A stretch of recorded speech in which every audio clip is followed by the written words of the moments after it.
Here's another flapper. I'm not using this one, but I got a 5-pack. This was a 5-pack.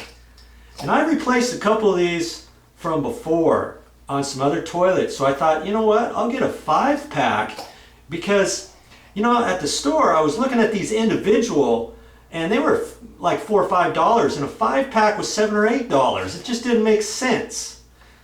So I went ahead and got the 5-pack. And, you know, if I don't use these for right now, I can save them for the next toilet.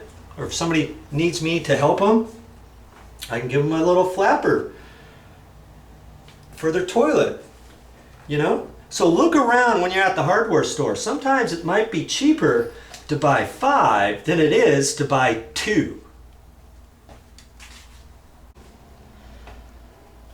Now, is this the only type of flapper they have at the store? No. They got 4 or 5 different types. And so you just have to kind of pick and choose. Some are thicker than others and some are fashioned differently. So my suggestion would be, if you think you've got to get a new flapper for your toilet, take your old one to the hardware store because you might be glad you did. There might be something on the end that's different than what you see here, or it's wider, or it's taller, or, you know, all kinds of different things. So it's better to be safe than sorry.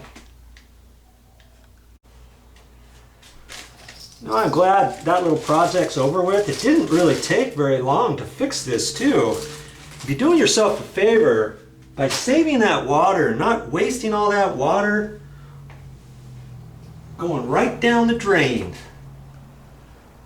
you know, that's something I know you can fix yourself. Hey, if I can do it, you can do it.